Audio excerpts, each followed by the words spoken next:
যে গ্রামের যাতায়াত ব্যবস্থা যত ভালো, সে গ্রাম তত বেশি উন্নত। শাহজাদাপুর বা শাহজাদাপুরের বাইরে, দেশ ও দূর প্রবাস থেকে যারা আমাদের ভিডিওটি দেখতেছেন, সবাইকে আমাদের সালাম। আসসালামু আলাইকুম। কি অপরূপ সুন্দর আমাদের এই অজপাড়া গ্রাম। বাড়িতে যখন আসি, বাড়ি থেকে যেতেই ইচ্ছা করে না।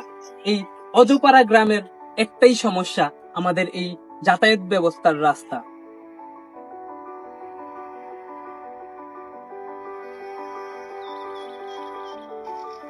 এই রাস্তার জন্য আমাদের গ্রামের মানুষদের ভোগান্তির শিকার হতে হয়। একজন গর্ভবতী মাকে যখন এই রাস্তা দিয়ে নিয়ে যাওয়া হয়, একমাত্র তিনিই বুঝে এর কষ্ট। একজন অসুস্থ বাবাকে যখন এই রাস্তা দিয়ে নিয়ে যাওয়া হয়, তখন একমাত্র তিনিই বুঝে এর কষ্ট। অল্প কিছুদিনের মধ্যেই আমাদের সেই কষ্টের দিন শেষ হতে যাচ্ছে। আমাদের দীর্ঘদিনের লালিত স্বপ্নের সেই শাহজাদাপুর টু মলাশ রাস্তা আমাদের কয়েক মাসের ভিতরেই বাস্তবায়ন হতে যাচ্ছে।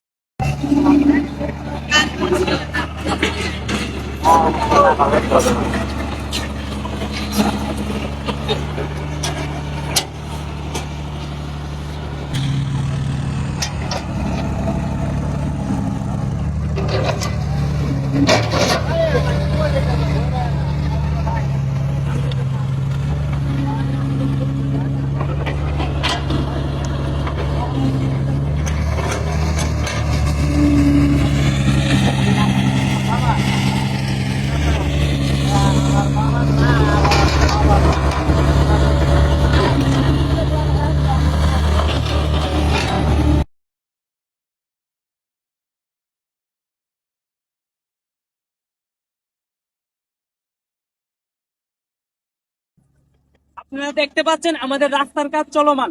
উনি হচ্ছে আমাদের এই রাস্তার কাজের সাইট ম্যানেজার। আমাদের গ্রামের বাইরের অনেক মানুষ থাকে যারা চাকরিজীবী বা ব্যবসা করে, তারা ঢাকাতে থাকে, চট্টগ্রাম থাকে, সিলেট থাকে। তারা ঈদের মধ্যে সবাই বাড়িতে আসবে। ওনারা কি বাড়িতে আসতে পারবে এই রাস্তা দিয়ে? ইনশাল্লাহ ওনারা বাড়িতে আসতে পারবে, কোনো সমস্যা নেই।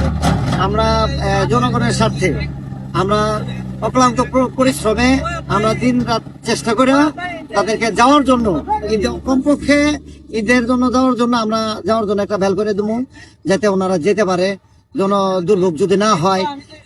কারণ এই রাস্তাটা সবারই প্রয়োজন। এই শাহজাদাপুরের জন্য এই রাস্তাটা বিশেষ বিশেষ প্রয়োজন।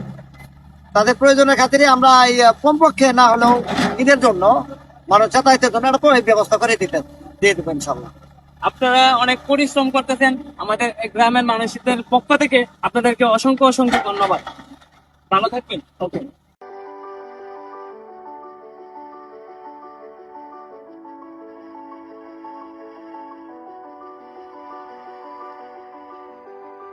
আল্লাহর অশেষ রহমতে এলাকার সকল মানুষের প্রচেষ্টায় আমরা পেতে যাচ্ছি আমাদের স্বপ্নের রাস্তা। যারা যারা এই স্বপ্নের রাস্তা বাস্তবে রূপ দেওয়ার জন্য কাজ করেছেন, তাদের সকলকে আমাদের গ্রামবাসীর পক্ষ থেকে অনেক অনেক ধন্যবাদ। সবাই ভালো থাকবেন, সুস্থ থাকবেন। আসসালামু আলাইকুম।